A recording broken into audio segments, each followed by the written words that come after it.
Dear Epsilon user, welcome to the introduction to Epsilon Professional. In this first lesson, I would like to introduce you to the graphical user interface of Epsilon. As you can see, the screen is separated in three different areas. We have a modeling workspace, where we will put together our model. We have different toolbars and a menu bar, which you know from most of the office tools you use every day. In order to become familiar with the controls of Epsilon, I suggest we will start out to model our first basic Rankine cycle using a steam turbine, a steam generator, a condenser, a feed water and a cooling water pump. We can select the components either from the component toolbar, which orders the components by their function. So you see we have throttles and valves, mixers, splitters, turbines, pumps, or from the component wizard, which we will get to know later. So let's start out and select a pump with a left click. A cross indicates the position of the pump in our model. Let's put a feed water pump here with a left click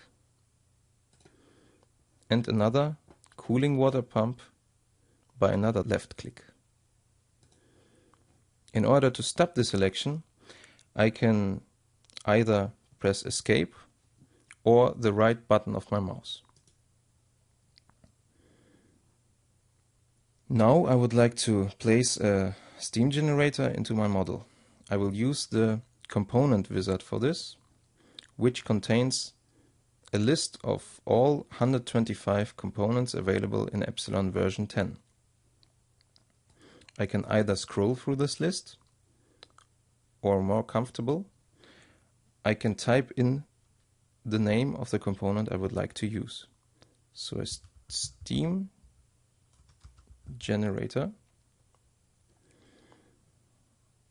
is the component of choice. A left click selects it, and another left click will place the steam generator into our model. The same thing I can do with the condenser.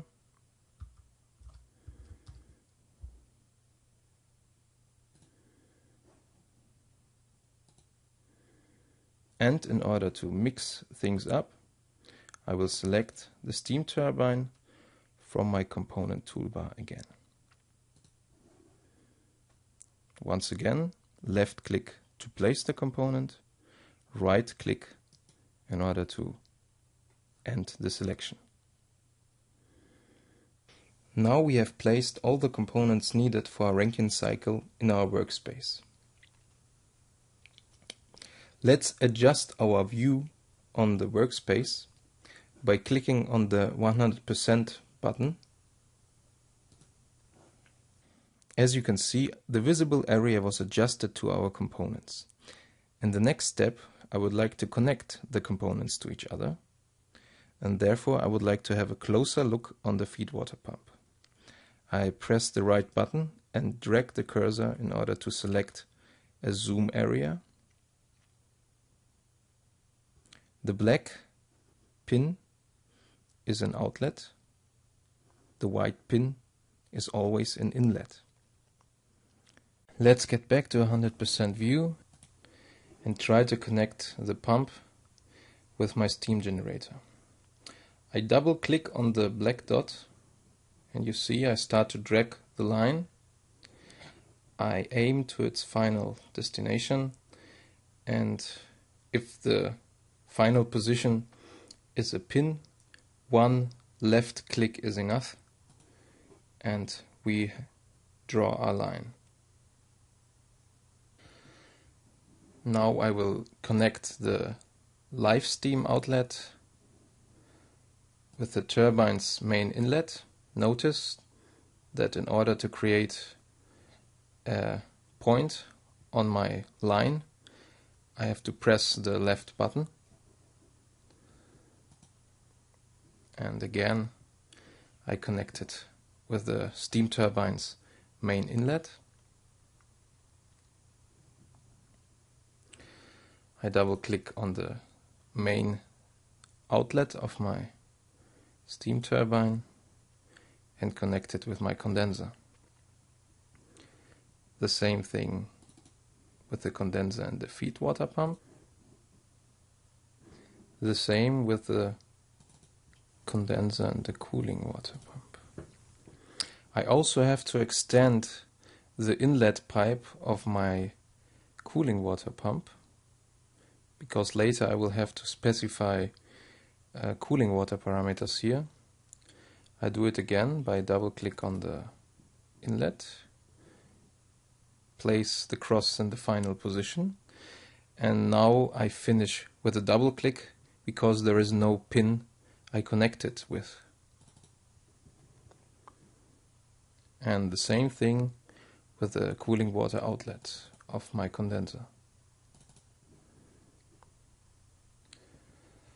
So this is the final topology of our first basic Rankine cycle.